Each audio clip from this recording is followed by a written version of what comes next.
Assalamualaikum warahmatullahi wabarakatuh. Selamat pagi, selamat siang, selamat sore, dan selamat malam teman-teman semua. Perkenalkan, nama saya Muhammad Fitahuddin dari Teknik Fisika UNAS. Di sini saya akan menjelaskan sebuah materi mengenai konflik dan negosiasi. Konflik ini tidak lepas dalam kehidupan sehari-hari. Bisa berupa konflik dalam rumah tangga, konflik dalam asmara, konflik dalam keluarga, maupun konflik dalam pekerjaan. Dalam kesempatan ini saya akan menjelaskan mengenai konflik dalam organisasi. Apa itu konflik? Konflik adalah suatu situasi di mana ada dua orang atau lebih yang menunjukkan ketidaksetujuannya terhadap suatu isu yang terjadi di dalam organisasi. Penyebabnya apa aja? Yaitu bisa jadi karena perbedaan individu. Perbedaan individu ini yang meliputi ego masing-masing, di mana setiap individu ini tidak ingin merasa mengalah. Dari situlah terdapat terjadinya pertikaian atau konflik. Lalu ada perbedaan budaya, di mana antar budaya ini memiliki ciri khasnya masing-masing. Ciri khas yang berbeda ini tidak bisa disatukan. Maka dari situ bisa timbul adanya konflik. Lalu adalah miskomunikasi, dan yang keempat adalah perbedaan kepentingan. Berikut ini adalah 4 tingkatan konflik. Yang pertama adalah intra-individu. Intra-individu itu dimana konflik itu terjadi dalam diri kita. Seperti emosi, kesedihan, atau masalah galau gitu. Itu adalah konflik yang terjadi dalam individu. Lalu ada konflik antar individu, di mana pertikaian ini terjadi antara dua orang, di mana antara masing-masing masalah gitu. Jadi Islam berantem gitu. Lalu yang ketiga itu ada konflik antar individu, konflik antar kelompok. Konflik antar kelompok ini terjadi antar kelompok yang memiliki tujuan yang berbeda-beda. Tahapan konflik yang pertama itu adalah prakonflik.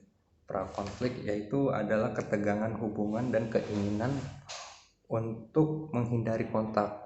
Awal mulanya terjadi konflik itu seperti kayak marah gitu. Kita marah, kayak pengen ngejauhin gitu tapi karena tidak bisa dielakkan, lanjut ke tahap kedua, yaitu konfrontasi, di mana masing-masing individu ini memiliki ketegangan yang semakin menjadi gitu, di mana kita ini berhadapan langsung dengan sesama orang. Lalu yang ketiga adalah krisis. Krisis itu adalah puncaknya konflik. Di sini bisa terjadi perdebatan yang sangat hebat, atau bahkan pertikaian seperti kekerasan juga bisa. Lalu terakhir adalah akibat. Akibat ini semacam pemulihan dari krisis tersebut, di mana semua kondisi mulai membaik, dan selanjutnya ke tahap kelima, yaitu pasca konflik, di mana situasi normal dan penyelesaian pun dapat diselesaikan gitu. Negosiasi itu adalah sebuah proses tawar-menawar dari kedua belah pihak untuk mencapai satu tujuan bersama. Apa sih tujuannya itu? Tujuannya itu yaitu suatu keputusan dan persetujuan. Yang kedua itu adalah jalan keluarnya, untuk mencari jalan keluarnya suatu masalah. Dan yang ketiga itu adalah untuk mencari dan menemukan solusi dari masalah tersebut. Jenis-jenisnya itu dibagi jadi tiga. Yang pertama itu berdasarkan situasi, ada yang formal dan informal. Nah, yang formal ini bedanya menempuh dengan jalur hukum. Nah, sedangkan informal itu ditempuh dengan tanpa jalur hukum. Lalu berdasarkan jumlah negosiatornya, negosiator itu adalah orang-orang yang terlibat dalam negosiasi. Umumnya itu ada dua kan ya.